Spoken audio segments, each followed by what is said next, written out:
Autoline Daily is brought to you by Bosch. The number of clean diesel models in North America will double by 2014. Bosch Clean Diesel. Good, clean, fun. Bridgestone. Your journey, our passion. Dow Automotive Systems. Improving durability and increasing design flexibility with Betamate structural adhesives at dowbetamate.com. And by the 2013 Hyundai Sonata. Learn more at HyundaiSonata.com. Hello and welcome to Autoline Daily for October 8th. I'm John McElroy and here's the latest news about cars and the automotive industry. Well, look at this. Maybe hell has frozen over. California temporarily lowered its emission standards for gasoline because prices skyrocketed in the Golden State. They hit an average of $4.65 a gallon, which Bloomberg says is 22% higher than the national average. But in Escondido, just outside of San Diego, they hit $5.75 a gallon. California's stringent air quality standards for gasoline make it almost impossible for refiners outside of the state to blend fuel for California. A power failure at one refiner and a fire at another crippled the state's ability to produce gasoline, and that led to the jump in prices. Speaking of the price of fuel, the Renewable Fuels Association says that E85 should be priced significantly cheaper than it is in the U.S. It says the wholesale price of E85 is 70 cents a gallon cheaper than pure gasoline, but at the pump, it's only 37 cents cheaper. Fuel distributors are pocketing the difference.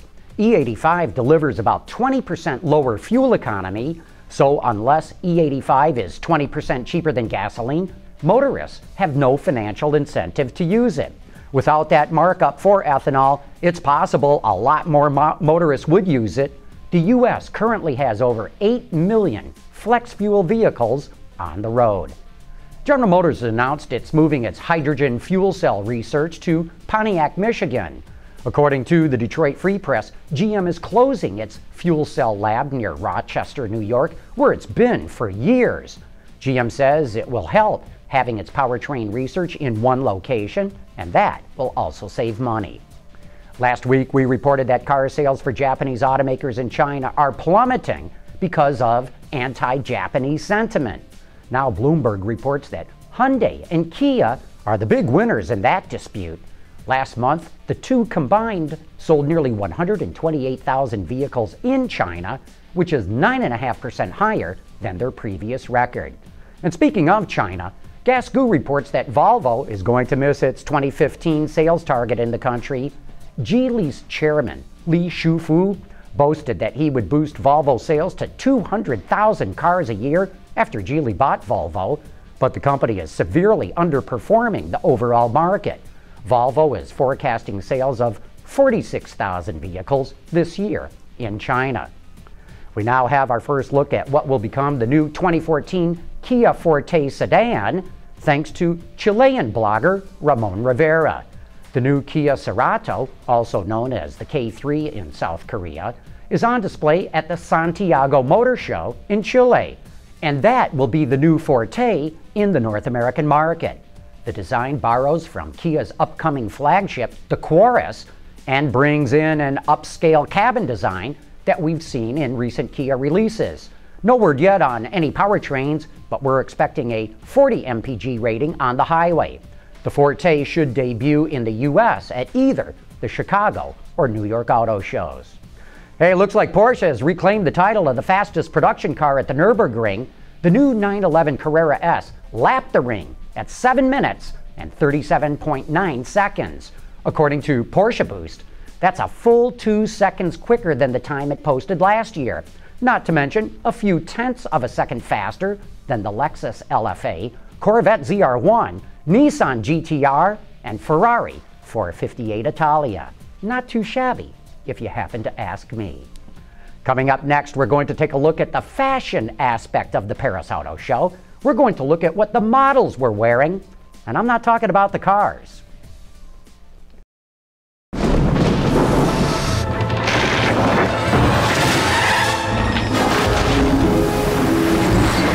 For drivers who want to get the most out of their cars, It's Bridgestone or nothing.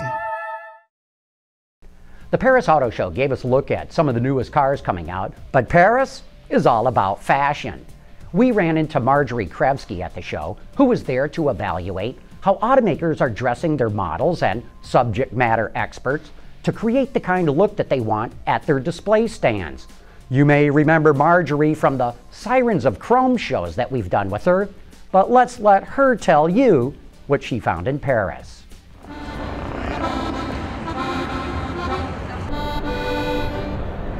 Fashion just speaks as a whole language here.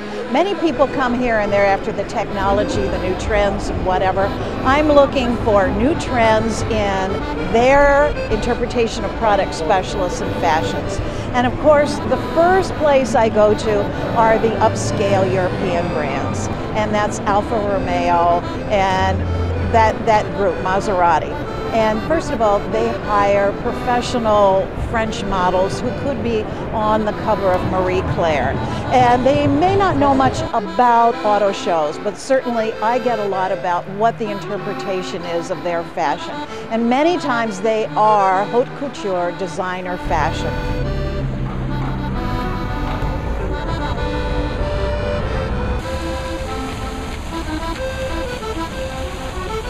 When we think about the nameplate of Audi, we think about technology, we think about safety. We don't think much about femininity or softness, yet they interpreted their wardrobe in soft grays. The only one here at the show, and I thought it was very interesting, the soft, gentle, non-collar blouses, very feminine, with trousers, and they did have a very substantial black belt, which was very serious, but it was a real change.